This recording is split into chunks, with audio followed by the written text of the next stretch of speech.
Hi, this is Scott Garibay, and today we're going to talk about Dungeons & Dragons 5th Edition. We're going to talk about Strixhaven, and we're going to talk about the hurtful accusation leveled against Dungeons & Dragons 5th Edition Strixhaven, that Strixhaven is not a source book, that is not a setting book, that it is an adventure. I heard this from every no, not everyone. I heard this from 3/4 of the commentators I listened to reviews for Strixhaven from. They said this isn't really a source, they were warning people not there. Yeah. So there's this accusation that Strixhaven is not a source book, it's not a setting, it's an adventure. I want to talk about this today. It's 100% wrong, and I'm going to make the correction here. Let's get into it. All right. So first of all, I heard this from about 3/4 of the reviewers I heard. They were like, this isn't a source book, this isn't a setting. And the reason why was they were warning people not to buy the book, right? And they were saying, hey, if you want to run a magic school, a Harry Potter magic school adventure, buy this book. If you want a setting or a source book, don't buy this book. If you were thinking about lots of class options and subclasses, don't buy this book, right? Now, this drives me crazy, right? So, I don't like to see things that are motivated by fear, and I am convinced that the vast majority of reviews for Strixhaven are generated by fear, right? And the reason why is Strixhaven brings mechanical complexity to interaction, and this terrifies the vast majority of Dungeons & Dragons players because they've had 47 years of comfort of doing mechanical complexity on combat, okay? All right, so basically, let me push back on this, right? This is wrong, that this is just an adventure and it's not a setting book or a source book. It is absolutely a setting book, right? And setting books are source books, right? It is a setting book. It's not an adventure, right? So let me give my my evidence for that, right? One, it introduces a new world, Arcavios, okay? And on Arcavios is Strixhaven. Strixhaven serves as a distinct world, a distinct, unique world where any casting class can have a deep, resonant, powerful background. Okay, that is a true setting, and Strixhaven brings it fully, right? And Strixhaven itself, the location of Strixhaven, is fully detailed, right? There is an incredible map of all 5 colleges, and there are many maps of locations within those colleges, and the structure and hierarchy of the college is fully built. Initiate, apprentice, pledge mage, professor, dragon, right? Like, it's all there, okay? Now, let's get into this. This is really interesting, okay? They're saying, hey, in the middle of this is like 4 chapters, and each one of these chapters is 1 year of an adventure, a Harry Potter style adventure, okay? And I don't like having, this adventure in the middle of my source book, right? Well, first of all these it frustrates me when commentators don't do the analysis to understand what's happening with Dungeons & Dragons, right? It just frustrates me so much when I watch others do what I do and look at it and say, oh, Dungeons & Dragons is combat. Interaction, exploration, they're equal to combat. They just don't understand what's happening. And it's so frustrating to hear their shallow, limited analysis, right? So let me explain this, okay? First of all, I miss the setting books. I miss them too. I know what you're thinking, right? And I know what these commentators are thinking, right? They're thinking, okay, 3rd edition, 4th edition, we get a favorite, like, let's talk 3rd edition Faerun setting books, right? You got like 3 books. There's a book, I own it, right? It's just Forgotten Realms spells. It's like 150 pages long, and it's just spells, just from Forgotten Realms, right? For Faerun. It's incredible, right? And then the breakout book on Faerun, they have incredible, like, huge chapters that just go like, this is this district of Faerun, and this is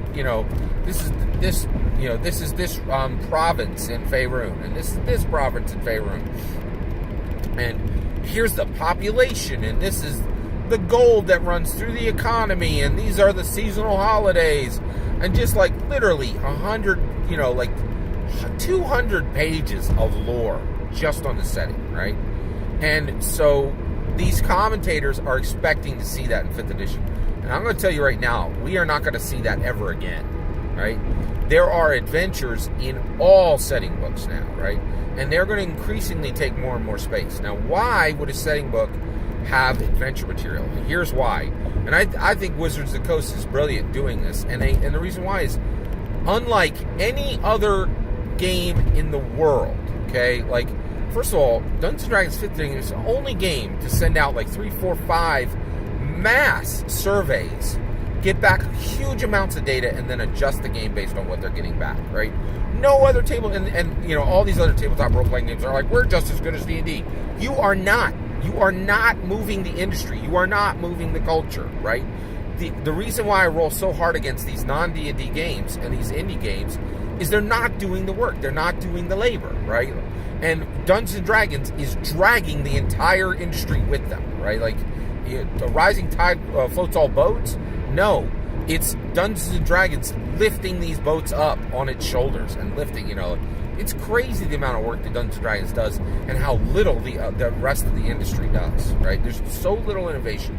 So little, you know, like, Dungeons & Dragons is real innovation. Like, one of the things is this new Magic the Gathering and Dungeons & Dragons mixture, right? You're not seeing that anywhere else. No other tabletop role-playing game has it, and it's bringing real rewards that, again, no other commentators are even looking at. They're not doing the analysis, right? It's very frustrating to me. All right, so let's get all the way there. So basically, the reason you're going to see more and more of these adventures, right, is because you and I, we were around for 3rd and 4th and 2nd and 1st, right? And we saw these huge setting books, and you would just sit down, you grab your cup of coffee, and you would read for hours, right? And it was just like you know, no stat blocks, just like dozens and dozens and dozens of pages of lore, right? You are never going to see that again. And the reason why is basically, and I get this in my comments a lot, people are like, oh, back in the old days, we knew how to sit down and focus, right? But the world has changed. The world has fundamentally changed, right? And so what Wizards of the Coast is doing, and especially with Strixhaven is brilliant. Amanda Heyman did an amazing job with this book. She really is.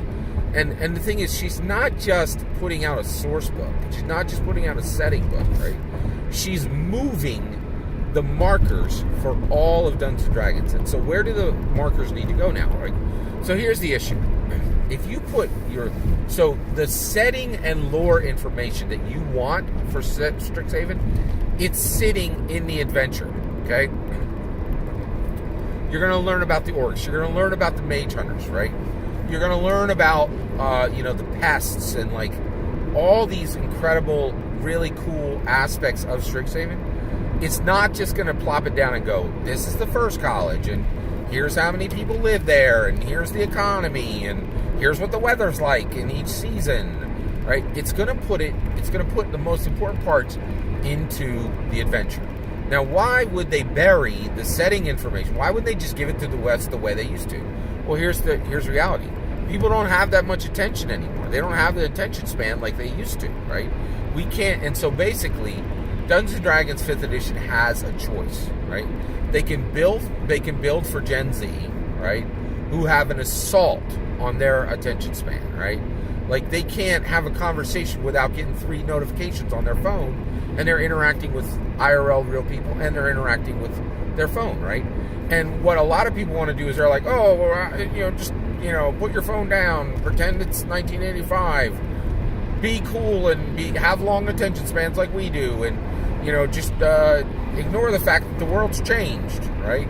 And Amanda Heyman's not doing that, and Wizards of the Coast isn't doing that. They're like, yes, there's been an assault on the attention span of people today.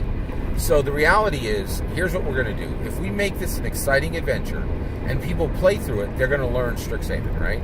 But what about that old genius, right? That old, long attention span smart person who is really going to dig into the lore, right? What about them? Well, guess what? They have to pick the lore information out of the adventure, which we can do. I can do that, right? It's not highly unlikely that I'm going to run a 4-year campaign for Strixhaven. I'm going to turn it into like I'm going to massively reduce the playtime on Strixhaven, right? And the reason why is, like a lot of, like, there are people running like Rime of the Frostmaiden now, right? Like, but the reality is you got to massively reduce the time spread on these games, because new books come out and they're exciting and new and cool, and your players are going to want to interact with them as soon as they drop, right? And so, or mine do. I have, exciting, engaged players, right? Excited, engaged players, and they are exciting as well, right? So the reality is, you got to go through these stories quickly, right? So the reality is, anybody who has the attention span to sit down and read tons of lore, they also have the ability and the attention span to pick the lore out of the adventure. You have to write your books for the lowest common denominator, for your least skilled players and dungeon masters. You can't be writing them for your most skilled players and dungeon masters, right? And so you don't want to be in a situation where you're like, oh, well, let me write for, for this one type of player and this one type of dungeon master. You want to give it to people in the way. And so Adventures is much more consumable, and it's going to be highly exciting and highly engaging and very beneficial for new dungeon masters and new players. And the more skilled, skillful, exceptionally powerful dungeon masters who are used to 150 pages of lore, in a lore book, or more, or much more, right? And are used to, like, oh, here's the population, here's the economy, here's the weather, and have the patience for all that, they're going to be able to get what they need from the adventure and use Strixhaven with a 4-year adventure in the middle as a setting book, right? But if you drop a setting book onto the current new DMs and new players, they're not going to engage with it. They're not going to sit down and read 150 pages of lore, right? So Dungeons & Dragons is saying, hey, we're not going to stick our heads in the sand and pretend it's 1985. We're going to deal with the reality of what we have today. Not complain about it, but take action on it and make an amazing setting book that meets them where they are, and we'll look to old DMs and old players and old D&D commentators and less, poor analysis D&D commentators like an adventure, even though it's not, right? So it really frustrates. I think Amanda Heyman has published the second most important Dungeons & Dragons book ever published. The only thing that was more important was the June 2nd, 1978 Orange Spine Easy Player's Handbook, right? And now we have the December 7th, 2021 Strixhaven. It's the second most important book in all of Dungeons & Dragons, because, on June 2nd, 1978, we got the Orange Spine Easy Player's Handbook, and that introduced us to 4 decades of mechanical complexity for combat, and Amanda Heyman has cracked the lid off of a big old can of whoop butt that's called mechanical complexity for interaction, right? It is Gary's second gate, in my humble opinion, right? So there's a lot going on here. It's really important, and yet, so many of these commentators are not seeing it for what they are, because they keep looking back, right? They can't see the future of Dungeons & Dragons. All they can see is the past, and it's frustrating. It's so frustrating. And I hope some people start to, wake up to see Strixhaven. Dale Kingsmill, sees it, but she doesn't count because she's literally on D&D Beyond, right? So, you don't really know if she's saying, I love Strixhaven because she loves Strixhaven, or she's saying, I love Strixhaven because she's on D&D Beyond, right? Once you're a house organ, you're a house organ. That's the way it rolls, right? So that's the issue, is, without a doubt, Strixhaven is a setting book, right? Strixhaven is a source book. It's not an adventure, right? So I just wanted to get on here and correct what's being said by these other commentators, because they can't see D&D. They can't see December 7th, 2021 Strixhaven for what it is. They can't see it as Gary's second gate, right? They just are frightened that interaction is going to have mechanical complexity the way combat did. And I'm so shocked, there are actually commentators who are saying that there shouldn't be, that you don't need mechanical complexity in roleplay. It's the most ridiculous statement I've ever heard. Like, one of the most, not the most. I've heard a lot of ridiculous statements. It's one of the most ridiculous statements I've ever heard. Like, it's so, like, it's just, like, how mechanical complexity is needed least on combat. It's definitely needed it's needed more on interaction, and it's going to be needed on exploration. We're decades away from cracking the lid off of a big old can of mechanical complexity on exploration. We can barely get D&D commentators to understand the importance of mechanical complexity on interaction. All that's my opinion. I'd love to hear your thoughts. Let me know what you think in the comments below. Please consider liking and subscribing, and have a wonderful millennium.